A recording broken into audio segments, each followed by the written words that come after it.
Today, there isn't really anything along the lines of a gimmick or a style or a theme or anything like that. Essentially, I've got one of the characters to paint up from the Imperial Agent box that we haven't yet done, and it's the one with the spear, and I really quite like that model.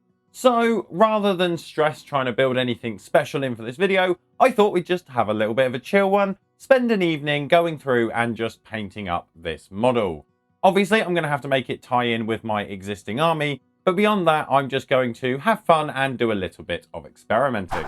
Kicking off from a zenithal prime, we can start to map out the various elements across the model. We are going to be using a combination of paints for this.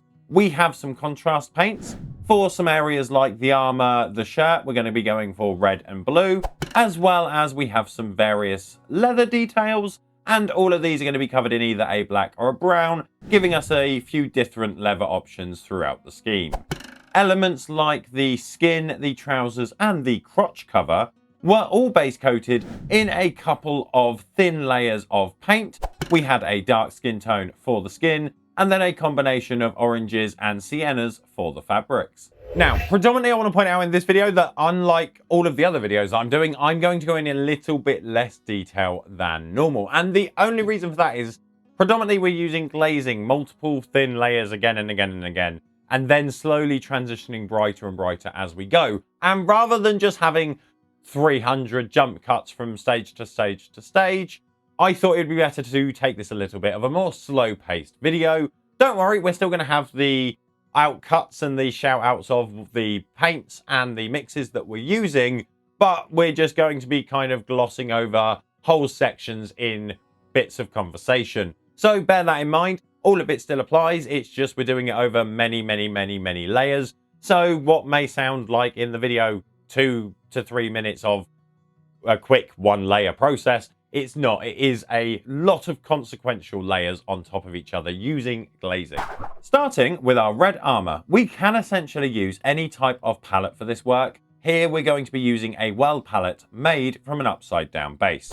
What we are going to need to consider is first off the predominant viewing angle that we're going to be looking at the model, and then where we want the main light source to be coming from. With this information, we can start to go around and block out the areas where light would start to hit, and we can do this with multiple passes of our glaze. Each pass will brighten up the area, however we will, as we go, need to add a little bit more of our highlight color into the mix, compensating it with a dab of water. This allows us to build up the area in thinner and thinner, softer highlights and passes with our glaze. Eventually, we will get to the point where we're essentially using our pure highlight color, thinly diluted down and glazed over the sharpest points. This will essentially act as our traditional edge highlight, but by then going in and adding a small amount of a warm yellow-brown tone, we can go around and apply some final spot highlighting on all of the sharp edges, giving us a little bit of brightness on those points. When we're glazing, there's a couple of things that's worth paying attention to and remembering. First off, yes, like washing, we want the glaze to be thin, liquidy, so that it spreads nicely. However, unlike a traditional wash, what we want to be doing is going around and not lathering it all over the area so that it covers everything all in one go, predominantly seeping into the recesses. What I would suggest is make up your mix to the right consistency so that it is tinting layers as opposed to completely covering them. Then clean your brush, go back to the thinned down mix, take a little bit of that into your brush, and then if needed, dab a little bit off on a paper towel or the back of your hand per se, and we can come in and then apply very controlled applications of this wash. And what that will essentially do is mean that we have the best way of building up slow, gradual highlights and a smooth transition, rather than layering and multi-blending. And it also has that added benefit of not pooling when we go in with a brush, touching it to the model. We're not just going to have all of the glaze that's in our brush seep onto the model because we've wicked most of it off first. We have a blue vest, and for this it's a very simple process. Taking our contrast blue, we can take a little bit of a turquoise and start to mix together another glaze. Ensuring we have a nice consistency, we then want to build up the brightest areas again with multiple passes of thinned glazing. For the blue, we don't want to go so far that it turns into full turquoise, because if we do, it might be a little bit too jarring. Your mileage may vary on that, you might want to push it a little bit further. The skin was a blend of our darker skin base coat, as well as a pale pink. The pale pink would normally be too much for a skin tone in my opinion.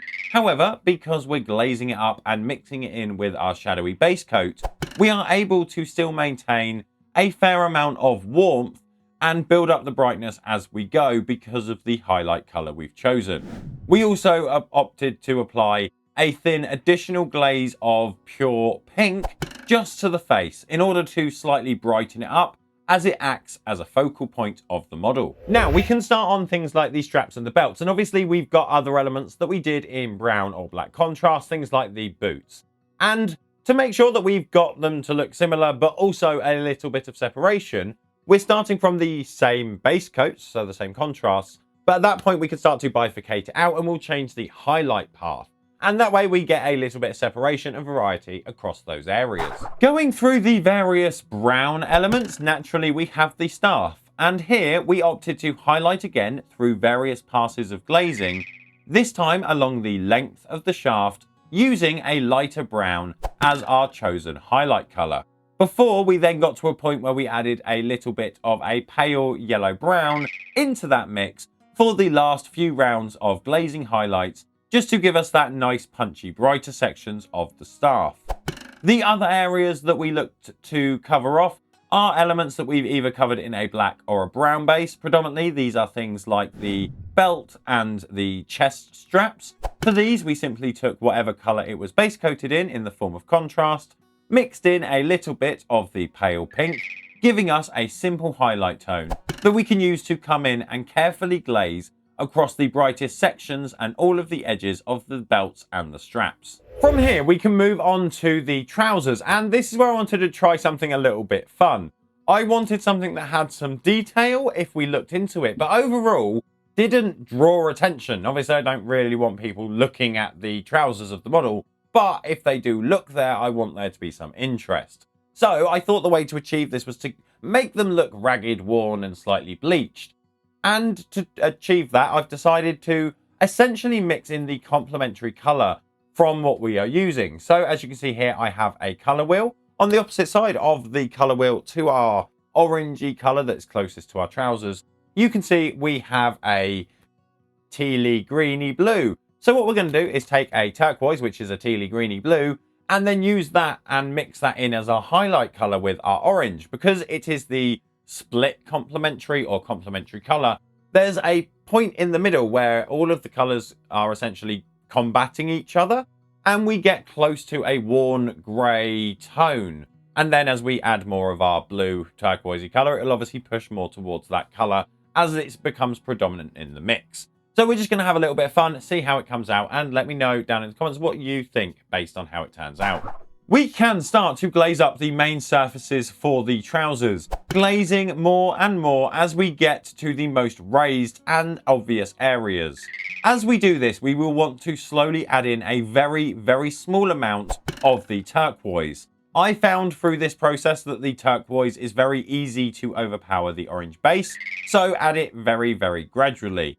In this mix, the yellows in the orange, as well as the blues in the blue, tend to work through and show up the most. What that means is we can take advantage of this, working through from the orange base up to a worn, ragged, grey-green brown. Then we have the crotch cover, and we will be coming back to finish this off later.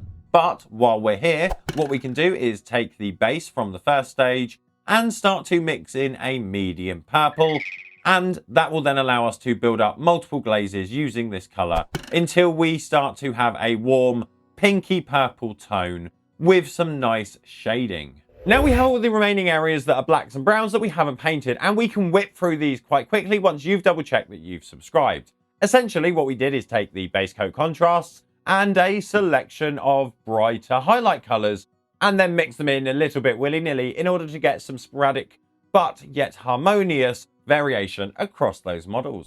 All of the wrist straps were highlighted using a slowly brightening mix of the base coat brown contrast as well as a pale green, giving us a slightly brighter tone as we work through and around the model.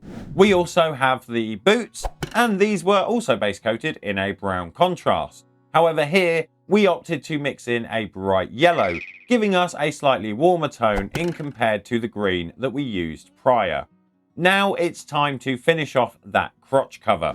We need to take the purple that we were using in the initial mix, but this time we are going to start to add in the pale pink that we used in the skin, starting to glaze in and build up those highlights, adding more and more pink as we go.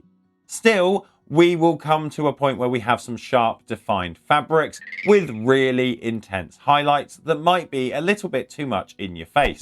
But don't worry, this is intentional, because what we're going to be doing is coming in with a couple thin coats of a contrast in two different colors. In this case, we're splitting down the center with a red and a yellow, matching the wider color scheme of my army. We essentially want to carefully apply one side and then the other, working as hard as we can to keep that center line straight. At this point, we have the opportunity to take a moment, look around the model, work out if there's any sections that we've missed or need a quick touch up. Are there any straps that we haven't missed? Any subscribe buttons that you haven't clicked? Anything like that, just make sure that it's all polished up, because what we're going to be doing now is moving on to our metals. All of our metals were done in a different way, more layering as opposed to glazing, and we did it with two colors. We had a darker gold and a brighter gold, and a darker silver and a brighter silver. First, we are going to need to work around the model, picking out all of the metals with our darker colors, and give all of these areas a nice, smooth, metallic base coat. For the silvers, we are targeting the areas like the blades and the odd accessories across the model, while we can come in and use the gold for all of the areas like the hilts, the balls, and the decorations. Once this base coat is dry, we will need to come in and wash them, but we're not washing them straight out of the pot, and we're not only washing the metals. What we want to do is dilute a black wash in a little bit of medium before we apply it all over the metal areas as well as our boots and trousers. This diluted wash will barely tint the larger raised surfaces that we've spent time highlighting, but will seep into the recesses and give us some nice panel lining and recess shading without a lot of work. We then need to come back in and push up the brightness on our metals, which we can do by taking our bright gold, working round, remembering the main viewing angle and the point of light that we picked, picking out those brightest points that the light would hit the most, as well as then coming around and doing the same with the silvers, picking out the sharpest points on all of those metals, as well as making sure to catch the sharp point of the blade so that we emphasize how sharp it is. And there we go. Overall, one evening of just low stress painting. Because it was one model that we were painting, we had the ability to spend that additional time glazing up layer after layer after layer, and not needing to try and strive to rush in order to finish a unit for a game or a video or anything like that. So it was really, really nice and relaxing. And to be honest, I think this kind of shows that if you have the ability to paint everything a little bit longer, it can come out a little bit better. I will point out there are other things. Yes, skill can come into it. Primarily, I believe repetition helps. Repetition really does help. But besides that, I like how this came out, and I think that it goes well with my other Imperial Agent models and the rest of the army that I've painted up. What do you think? Do you like how it came out? And more importantly, do you prefer to paint every single model like a character? Do you prefer to just batch paint, get everything painted, get it done, and get it on the table? I would be interested to hear, and if you wanted to essentially see more videos where we spend a little bit more time on the final execution of a model, check out these videos here where we do just that. Otherwise, do remember to subscribe so that we can see you next time.